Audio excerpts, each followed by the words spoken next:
Hello and welcome to another episode of the BookBaby Spotlight podcast. I'm your host, Sam Saddam, and this is your home for conversations with authors, illustrators, editors, and other industry insiders from the world of self-publishing. Joining me today will be Susan Soares, author of What's Growing in Grandma's Garden, and we'll talk about the rather unexpected attention that her book has gotten recently. But first, Alexandra Alter, the New York Times, published an article recently about the fall publishing season we're entering. Traditionally, publishers have two important seasons, the spring and the fall, when their big-time releases come out. This past spring, many of them decided to push their biggest names to the fall, anticipating that the pandemic would be over by that time. Since that hasn't happened, some of them are being pushed further, some are being released regardless, but it's clear that no authors are safe. Even Pulitzer Prize winners are being bumped. At the same time, there's been a surge in book buying. Interest in political books, educational books, anti-racism, and diversity books are leading to printing backlogs. Even CNN host Brian Stetler's book, a heavily anticipated new release, is out of stock on Amazon. BookBaby, however, is still here, printing on time and with over 600 new releases scheduled for the rest of the year. Our print shop is running safely with appropriate PPE, and we're excited to help many, many more writers become authors this fall. Next up, I'll be talking to Susan Soares, author of What's Growing in Grandma's Garden. She's also the executive director of the CARE organization, and she chose BookBaby to release her book.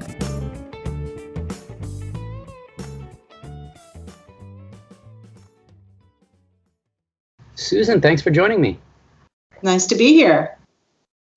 So you're the author of What's Growing in Grandma's Garden, and the subtitle is a bit of a spoiler alert, a book to help grownups have a conversation with children about cannabis. So what inspired you to write this book? Well, I never even thought about being an author, and I'm a longtime cannabis activist, and so over the course of the last decade, I've been working on various legalization initiatives, and the argument that always comes back to us is, what about the children? And, DARE did a lot to keep the drug war going, and, the just say no was such a dumb thing to say. I mean, really? The kids are going to get asked if they want to try some drugs and they're going to just say no. You got to give them more than that, So anyway, people that was their argument. They didn't want the kids to be exposed to cannabis. And it just finally got so bad. I mean, we had legalized it in California through Prop 64. It had been a year into legalization and people were still saying, what about the children? So I said to myself, I'm going to have to write a book and make it a beautiful picture book and make it as mainstream as possible and try and get it out there so that people could talk to their children, because that's it. What about the children? I mean, what about guns in your house? What about alcohol in your house? What about pharmaceutical drugs in your house? You talk to your kids about it. What about sex? You talk to your kids. What about cannabis? You just talk to them, So I did it because we needed an answer to that question. So your organization, CARE, you just named the opposing program, the DARE program. I assume that name was intentional? Absolutely. The name, I used their font for my logo and their motto, just say no, but my no is KNOW. So did you illustrate the book yourself? No, I went on Fiverr.com and I got like 5 or 6 different artists to do a mock-up on the title page to see how we work together. And I found this guy, he's in Switzerland, and he was just amazing. And thanks to him, I spent a lot of money on the illustrations because I felt like it was super important for a children's book. Mm-hmm. And he had done some work on children's books before, so I relied on his expertise and his creativity But I just, he's the expert, so I just trusted him. And the first illustration that he sent to me, the grandma's nose looked like a big water balloon, and I was like, what the heck is on her face? And he said, that's her nose. And I was like, okay, man, I'm going to trust you. And I've had a lot of people say that because the illustrations are the way they are, that this can be an international book because the people don't look any one particular race. So Fiverr just connects kind of a freelance network of illustrators? All kinds of artists, illustrators, copywriters. How long of a process was it from start to finish to illustrate it? It can be really fast if you want it to be, just depending on who you want to do your work. Some of them are more in demand, so it'll take longer. But you can also incentivize them by paying more. It took us about, there was 10 spreads, which is 2 pages, which all of this stuff was so new to me. I didn't even know. That's one of the reasons I came to BookBaby, was for some help on that stuff, because it's like, how do you even lay this thing out? Well, that was my next question. How did you find BookBaby?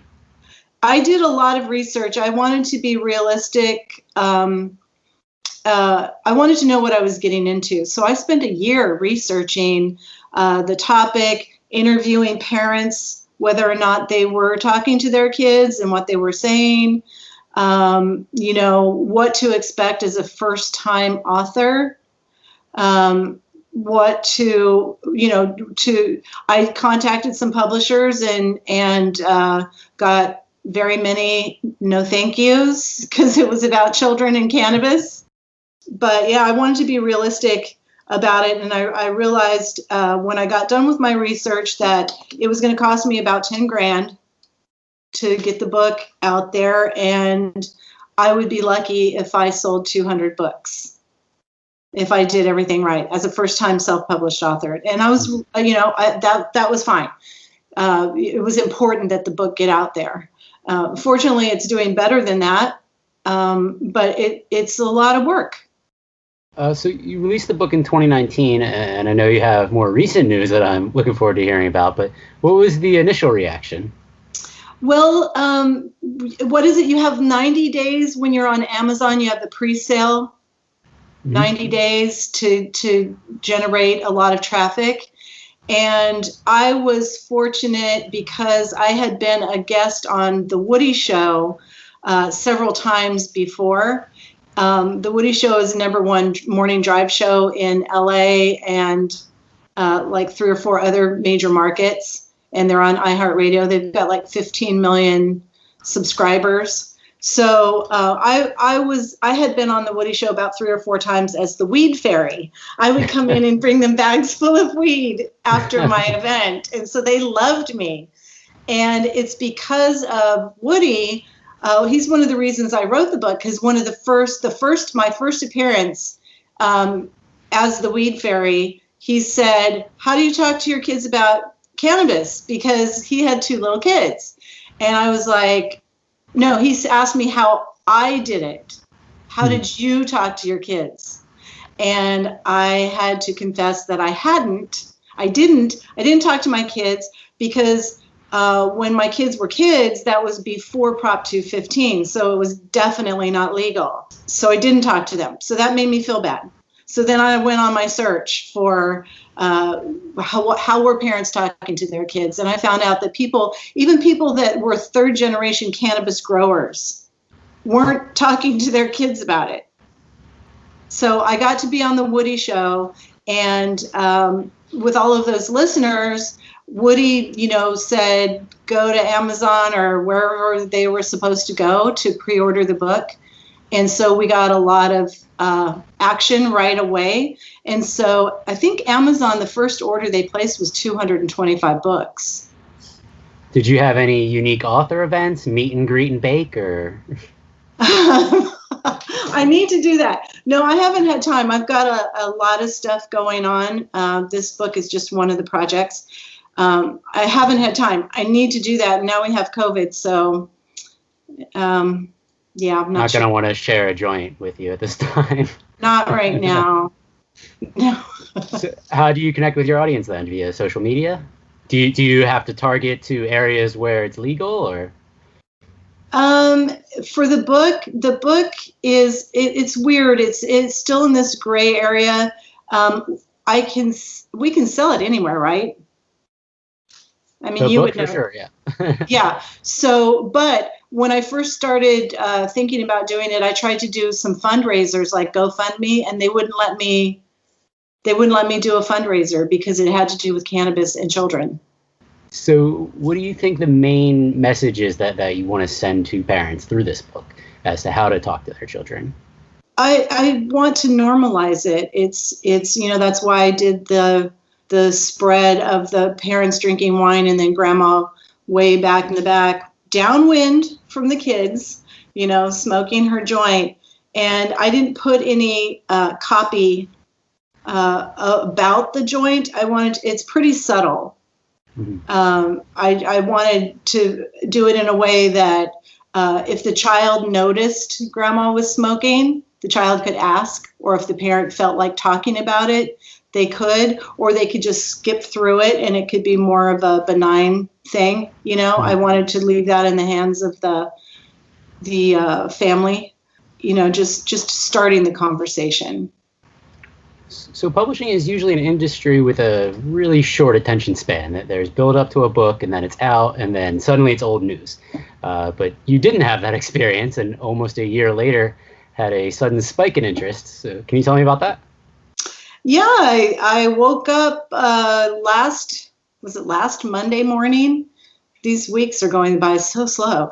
And one of my friends said something about the Jimmy Fallon show.